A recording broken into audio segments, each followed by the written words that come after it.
Hola, ¿qué tal? Bienvenidos nuevamente a mi canal Ser Inspirador. Estamos reunidas otra vez aquí con Mónica López de Quinta Esencia para continuar con la lectura del capítulo 5 de Enamórate de ti de Walter Rizzo. Hacia una buena autoeficacia. Como vimos en la primera parte, el autoconcepto puede verse maltratado debido a la trampa de establecer metas irracionalmente altas y a una ambición desmedida. Es decir, funcionar con un estilo demasiado competitivo, autocrítico y estricto con el propio rendimiento conducirá al fracaso adaptativo. El resultado final será un autoconcepto apagado y endeble. Sin embargo, no exigirse es tan malo como sobreexigirse. El extremo opuesto de quienes buscan el éxito a toda costa para sentirse realizados lo constituyen aquellas personas cuyas metas son pobres, vacilantes e inseguras, que desfallecen ante el primer obstáculo y se muestran indecisas ante los problemas.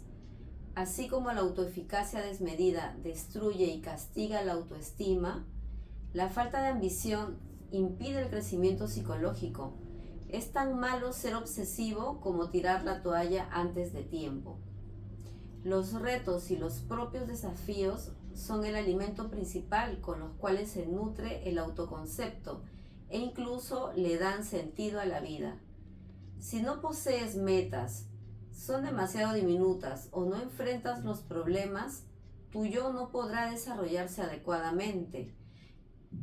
Entonces, uno de los principales enemigos para crear un buen autoconcepto es la falta de confianza en sí mismo. La manía de crear expectativas de fracaso o pensar que uno no es capaz. Si desconfías de ti, no podrás amarte. A la confianza y convicción de que es posible alcanzar los resultados esperados se le denomina autoeficacia. Una baja autoeficacia te llevará a pensar que no eres capaz y una alta autoeficacia hará que te sientas seguro de alcanzar tus objetivos o por lo menos de luchar por ellos. Si no crees en ti mismo, entrarás en un círculo vicioso del mal pronóstico. Tus retos personales serán pobres, evitarás enfrentar los problemas y desartarás al primer obstáculo que se te interponga, lo que reforzará a su vez tu baja autoeficacia. Un espiral descendente que puede seguir afectándote negativamente por años.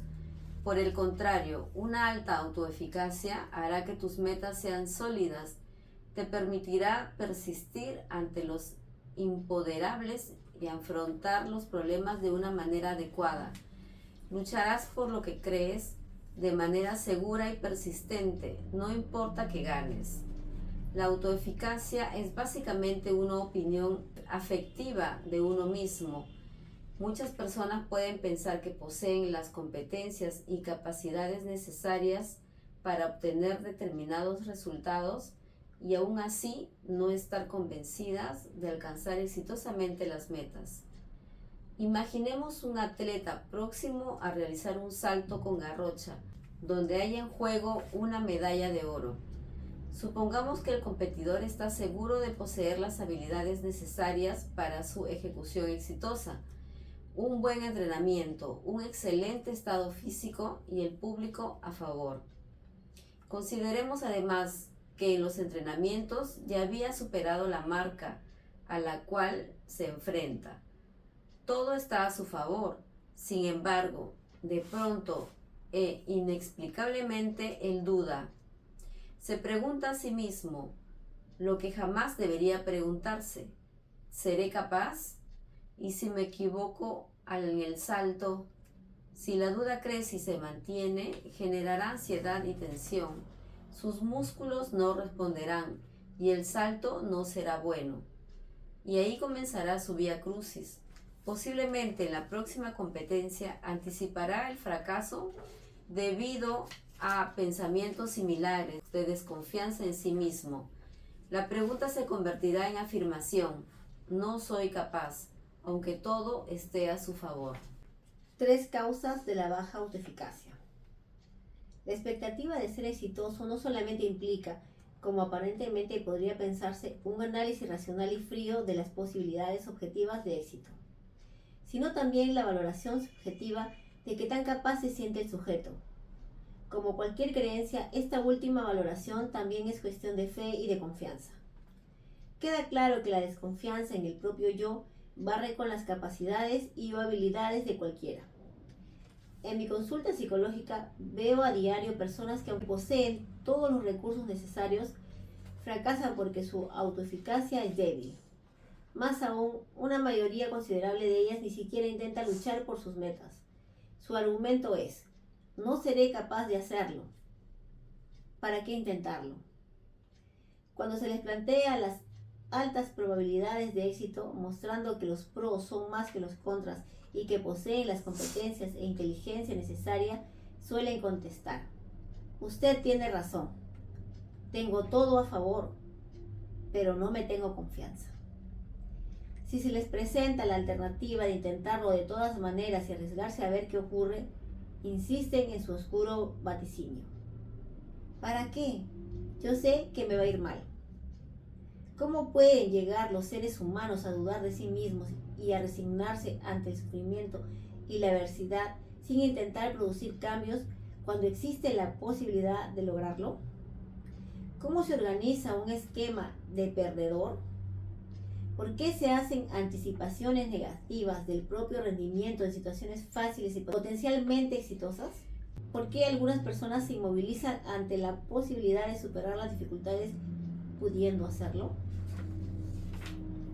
Aunque las respuestas son variadas y múltiples, las investigaciones en psicología cognitiva indican que al menos 3 factores parecen estar asociados a la poca confianza en uno mismo.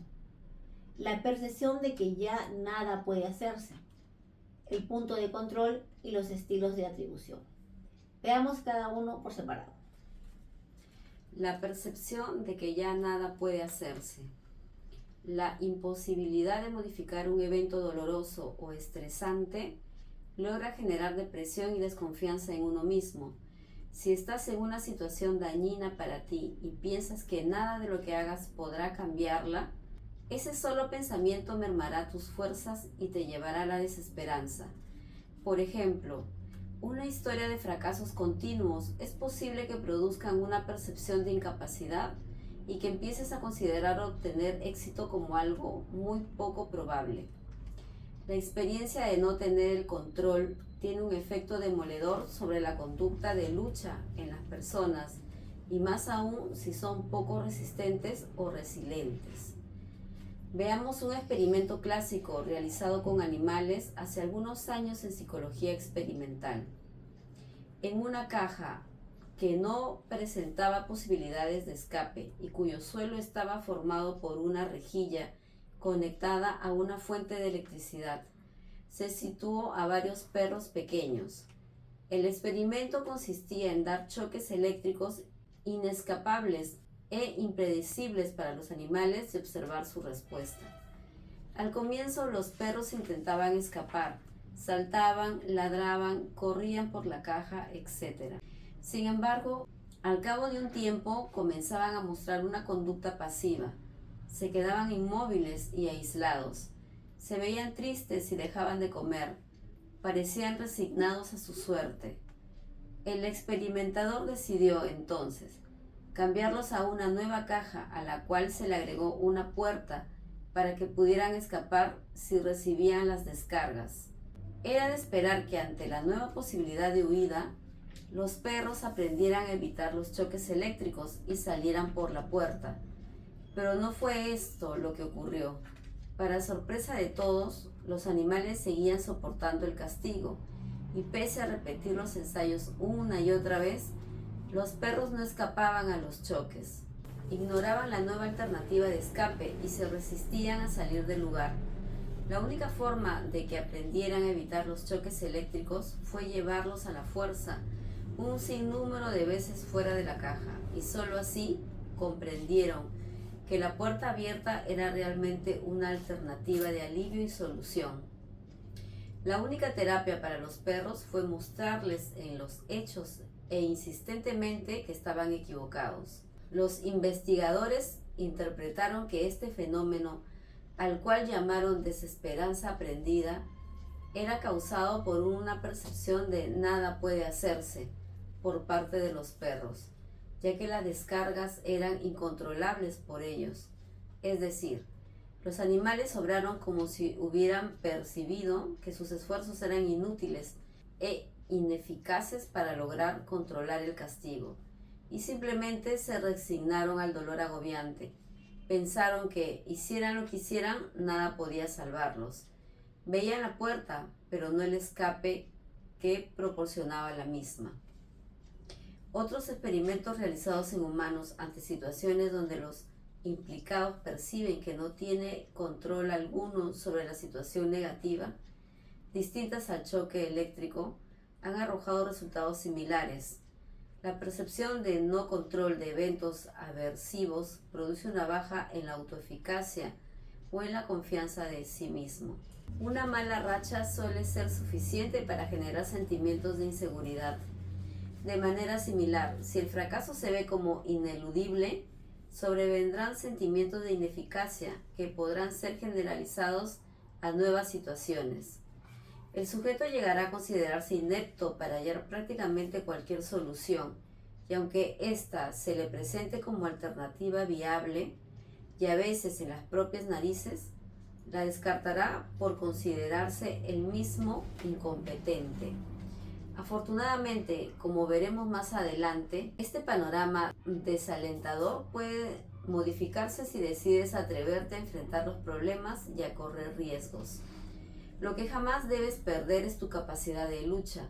Como decía Hermann Hesse, para que pueda surgir lo posible, es preciso intentar una y otra vez lo imposible. Mientras estés en la pelea, siempre habrá una esperanza de la cual puedas aferrarte, y si pierdes o no alcanzas lo que esperabas, por lo menos lo habrás intentado. No te sentirás un cobarde, ni sentirás culpa, ni empezarás a padecer el síndrome del desertor. El punto de control interno. Estar sometido a situaciones incontrolables y catastróficas, como por ejemplo un terremoto, una inundación o una guerra, no son la única causa de baja autoeficacia. A veces, el no intentar modificar los eventos nocivos y desagradables se debe a creencias culturalmente aprendidas. De acuerdo con el lugar donde ubiquen la posibilidad de gestionar su propia conducta, las personas pueden ser consideradas con orientación interna o con orientación externa. Los individuos que se mueven por un manejo interno colocan el control dentro de ellos mismos. Dirán que son ellos quienes guían su conducta y que son los principales responsables de lo que se les ocurra. Asumen el destino no como algo dado desde fuera, sino como algo que deben construir por su propio esfuerzo y constancia. Por lo tanto, no suelen echarle la culpa a otros de lo que acontezca con su vida. Desde este punto de vista, son realistas, perseverantes y no tienden a darse por vencidos fácilmente. Por su parte, las personas orientadas externamente creen que sobre su conducta operan una cantidad de eventos y causas que escapan de su control y frente a los cuales no pueden hacerse nada.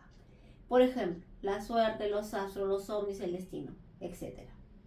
Suelen ser personas fatalistas y resignadas ante la adversidad. Su pensamiento es inmovilizador. Nada puede hacerse, así lo quiere el destino. O, ¿para qué intentarlo? Si esta creencia es generalizada, verán los intentos de modificar el ambiente negativo como infructuosos o como una pérdida de tiempo inútil que a nada conducirá. La mayoría de las veces, actuar como un punto de control externo desemboca en una baja autoeficacia. La posición que asuma cada uno frente a lo que depende de él y lo que no depende está determinada en gran parte por el aprendizaje social, los modelos y el sistema de valores de los grupos familiares y culturales. Podríamos preguntarnos por la fe o la esperanza, y la respuesta que ofrece la psicología es que sí actúan de manera realista o al servicio del crecimiento personal. Es decir, sin negar el verdadero ser, son poderosamente fuentes de motivación. El refrán, a Dios rogando y con el mazo dando, es un buen ejemplo de lo que quiero decir. Sentarse a esperar que las cosas nos caigan del universo no es una buena actitud. es mejor saber discernir cuándo actuar acorde a un punto de control interno y cuándo dejarse llevar por lo externo. En este tema, el punto medio es más saludable sin duda. La sabiduría antigua se acerca bastante a esta premisa. Tú eres el que escribe tu destino. Dios, el universo o la vida te han dado la tinta y el papel para hacerlo. Pero tú lo escribes. Tú tienes el poder del pensamiento y el don de la inteligencia, no para que seas víctima, sino triunfador. Si acaso tienes la tendencia de dejarte llevar por un punto de control externo, revisa la creencia, vuélvela más flexible y racional. Si crees en Dios, piensa en Él como un hacedor o como un padre que respeta la libertad de sus hijos. Si crees en los astros, piensa que ellos se equivocan demasiado. Y si tu horóscopo ha salido malo, desafíalo. Las cosas dependen de ti más de lo que crees. Así a veces te parezca una carga. Y si tienes fe en algo o en alguien, que sea un motor y una fuente de convicción de que eres capaz de funcionar por el mundo sin tantas muletillas, que esa fe no sea el recostadero de los cómodos. Los estilos de atribución. Cuando estamos ante situaciones de éxito o fracaso, los humanos hacemos interpretaciones sobre las causas de por qué se dio el hecho en cuestión. Tratamos de entender lo ocurrido buscando explicaciones causales de cómo, dónde, cuándo y por qué nos ocurren las cosas. Pues bien, esta capacidad de explicarse los hechos puede convertirse en un arma de doble filo que mal utilizada afecta negativamente nuestra autoeficacia. Veamos un ejemplo de cómo una situación de éxito en un examen puede ser interpretada de distinta manera por dos adolescentes que utilizan estilos de atribución opuestos. El adolescente 1 dice: realmente había estudiado mucho. Si estudio así durante todo el tiempo, me irá bien en los otros exámenes y probablemente en la universidad. El adolescente 2 dice: el examen estaba demasiado fácil, los otros exámenes no creo que sean así, siempre son más difíciles. El adolescente 1 atribuyó el éxito a sí mismo, a su esfuerzo y perseverancia en el estudio e interpretó además que el éxito se reflejará en otras materias y será duradero en el tiempo. Conclusión: el éxito dependió de él. El adolescente 2 atribuyó su éxito a factores externos, la facilidad del examen, y pensó que en el futuro los exámenes no serán tan fáciles o no tendrá tanta suerte. Conclusión: el éxito no dependió de él, sino de la escasa dificultad del examen. El primer adolescente se motivó a seguir adelante y a confiar en sí mismo, mientras que el segundo no confió en sus capacidades. El primero fortificó su autoeficacia, el segundo le dio un duro golpe a su autoestima. En situaciones de fracaso, podría ocurrirte algo similar si dices: el fracaso dependió de mí, será igual siempre y en toda situación. Te sentirás luego incapaz de enfrentar la vida. Habrás hecho de tu futuro una oscura profecía. Pero si en cambio te dices: el fracaso dependió de mí solo en parte, no tiene por qué ser siempre así. Te sentirás capaz de intentarlo de nuevo. Harás de tu futuro una profecía de esperanza. Amarte a ti mismo es reconocer tus éxitos y no castigarte ni despreciarte por tus fracasos, sino tomarlos con beneficio e inventario para tratar de no recaer en ellos y aprender. Repitamos y aclaremos. Las personas que utilizan un estilo de atribución pesimista y negativa se sentirán responsables de los fracasos, pero no de los éxitos. Por su parte, la gente que hace uso de atribuciones racionales, optimistas y positivas tenderá a evaluar la situación de manera objetiva y serán responsables de los fracasos o los éxitos de manera constructiva. La idea no es atribuirte lo que no te corresponda y ser irracionalmente optimista o distorsionar la realidad a tu favor. No se trata de apropiarte de los éxitos ajenos y echarles la culpa del propio fracaso a los demás. Si ese es el caso, tu autoeficacia no crecerá adecuadamente, sino que se inflará como un globo hasta reventar. Salvar la autoeficacia y el autoconcepto a costillas de otro o negando la verdad no es una salida sana para tu integridad psicológica. Quiérete a ti mismo de manera saludable es hacerlo de manera honesta. El problema de la evitación. En cierta ocasión, cuando tenía 10 años, salí a caminar por el barrio con una vecinita a la cual yo consideraba mi novia. Y supongo que ella me consideraba su novio. Al llegar a la esquina donde solía reunirse una serie de muchachos mayores que no pasaban una edad adolescente, uno de ellos levantó la falda de mi amiguita y le acarició las nalgas. Al ver el tamaño de mi oponente y el festejo de sus acompañantes ante la hazaña, solo opté por agachar la cabeza y seguir caminando junto a ella como si nada hubiese pasado. El trayecto de regreso se hizo interminable. Al llegar a casa, mi padre me vio evidentemente preocupado y me preguntó qué había ocurrido. Cuando le expliqué lo sucedido entre lamentos y autorreproches, me miró fijamente a los ojos y dijo: «Mira, hijo, lo que te acaba de pasar es sumamente incómodo. A mí también me ocurrió algo similar alguna vez. Si dejas que el miedo te venza, te cogerá ventaja». Luego de meditar unos segundos, agradecí el consejo y me levanté rumbo al televisor. Pero yo no había entendido bien la cosa. Mi padre me tomó del brazo y explicó con voz firme: «No me has entendido. Tienes dos opciones. O sales a enfrentar a esos idiotas o te la ves conmigo». Realmente no dudé mucho en la elección. Mi padre era un napolitano inmigrante de la Segunda Guerra Mundial que cuando se ofuscaba era de temer. Opté entonces por la salida más digna, aunque obligada, de salvar el honor mancillado. Así lo hice, regresé y los enfrenté. De más está decir que la hinchazón y el morado de los ojos duró varios días. Sin embargo, también debo reconocer que valió la pena. Mi amiguita descubrió en mí a un verdadero príncipe azul. Levanté prestigio frente a mis amigos y otras niñas comenzaron a mostrarse interesadas por esa mezcla rara de amante latino y aprendiz de pequeño karateca. Pero lo más importante fue la enseñanza que me dejó la experiencia en el aspecto psicológico. Luego de la pelea, mi padre me estaba esperando con hielo, aspirinas y cierto aire de orgullo mal disimulado. «Muy bien», me dijo. «Es preferible tener un ojo hinchado y no la dignidad maltratada». Esa noche dormí como nunca lo había hecho antes.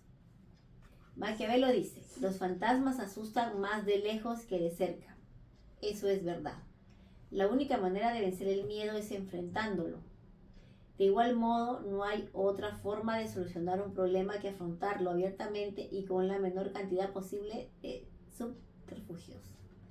Sin embargo, pese a las ventajas comprobadas de los métodos de exposición en vivo de lo que tememos, los humanos no resistimos a pagar el costo de tal superación porque es incómoda. Optamos por el camino más fácil, el alivio que nos produce la evitación y la postergación.